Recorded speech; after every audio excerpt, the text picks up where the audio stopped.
हमारी वैदिक संस्कृति के परंपरागत जो विरासत है उसमें न जाने कितने अनेक पर्व, त्योहार और तिथियां, इन सभी का क्रम अपने अपने ग्रहों की स्थिति, युति और दृष्टि, इन सब चीजों पर वैदिक गणितीय गणना के आधार पर वह निर्धारित होती है।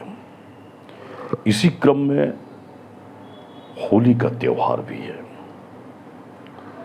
एक राजा हिरण्यकश्यप, ये नास्तिक है और उनका पुत्र नौनिहाल प्रहलाद एक आस्तिक, जिसका अभी अभी अंकुर फूटा है। होली नास्तिकता और आस्तिकता के मध्य का संघर्ष है। अब होली के इन पौराणिक कथाओं में यदि जाएं तो पुराणों में जो भी अतीत काल में घटित घटनाएं हैं, उन घटनाओं का संबंध पुराणों के साथ ही नहीं बल्कि वर्तमान और भविष्य में भी उनका क्रम चलते रहता है। पुराण हमारे केवल इतिहास नहीं अपितु तथ्य और सत्य पर आधारित है, क्योंकि शास्त्रों में लिखा है कि सत्येन धारते पृथ्वी, सत्येन तपते रवि, सत्येन वातु आयुष्य, सर्वम सत्येन प्रतिष्ठितम्। सभी वायु हो, आकाश हो, सूर्य हो, पृथ्वी हो, हम हो या आप हो, इस सत्य पे आधारित ही हैं हम। इनके परे हम नहीं, न हमारा अस्तित्व है। होली एक भक्त की ऐसी गाथा है जो यदि हो और ली के शब्दों का आप भावार्थ समझें तो जो भगवत प्रेम में आबद्ध हो करके उस ईश्वर में हो जाए और उनका बन के रहे और लीन हो जाए, उसी का नाम होली है। नास्तिकता का पर्याय हिरण्यकश्यप। हिरण्यकश्यप जो सत्य को हमेशा झुठलाने का प्रयास करता है, अपने ही अंश से निकले हुए उस प्रहलाद रूपी बीज को अंकुरित होने से रोकता है, लेकिन बीज के अंदर भक्ति का वो विशाल बरगद अंकुरित होने को उत्साहित है, प्रस्फुटित होने को उत्साहित है। पर एक शक्तिशाली नास्तिक वातावरण का यह व्यक्तित्व, यह शख्सियत उनको किसी भी प्रकार से उस आस्तिकता से हटा करके नास्तिकता की ओर ले जाने का भरसक प्रयास करता है। बहरहाल उसकी इस जीवन की उन अंतिम क्षणों की घड़ियों का भी वह नास्तिकवाद उसे खत्म करने का प्रयास करता है।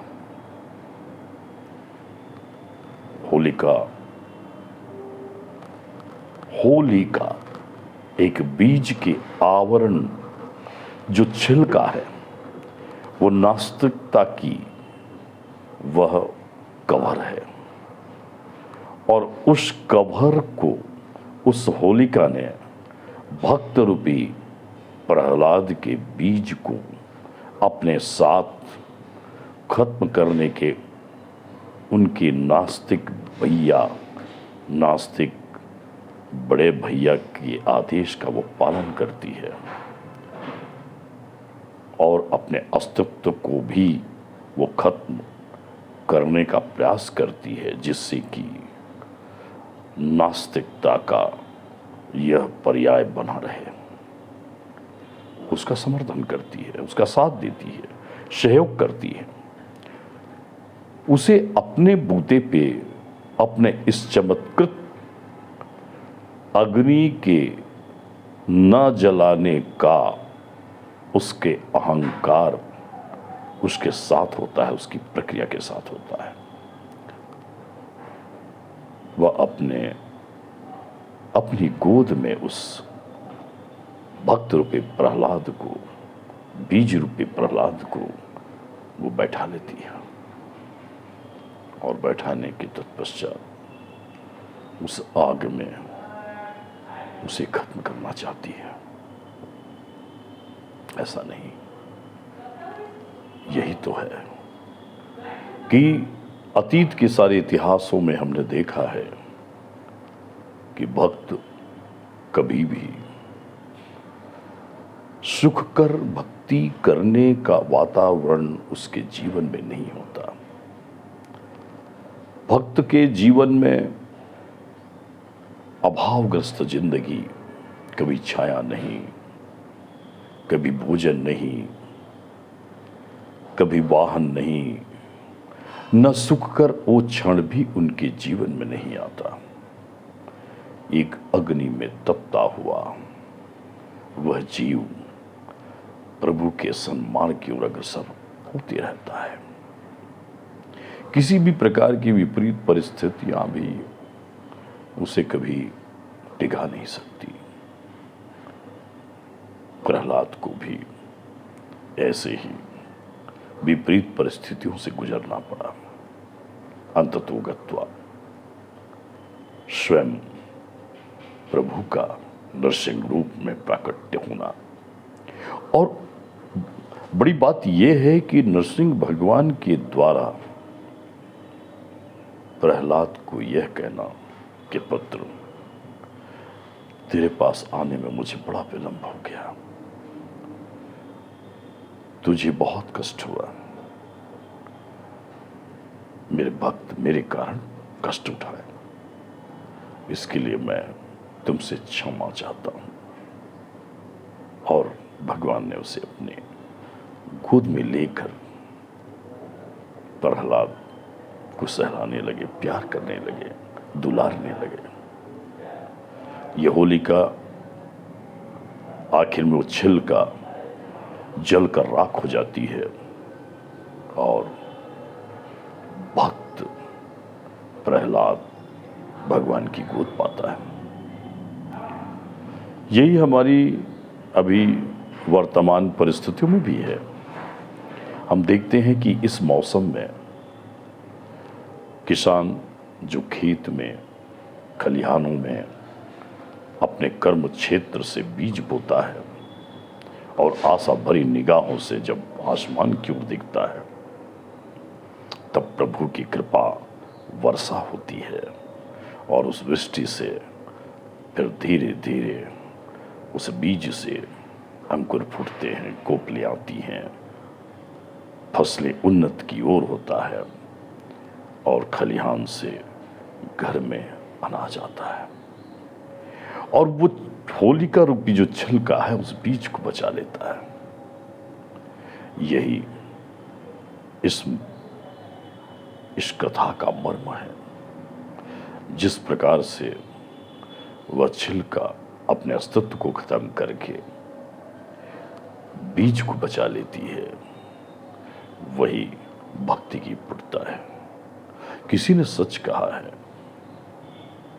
कि इस सवाल का कोई जवाब नहीं होता, क्यों धूप की आंखों में काजल नहीं होता।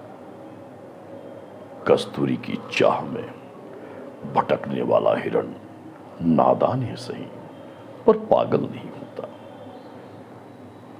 प्रहलाद के साथ यही हुआ।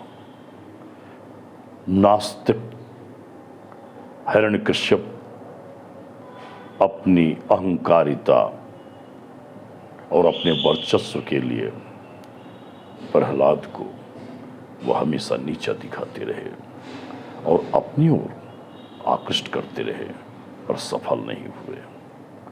यही हमारा होली का त्योहार है।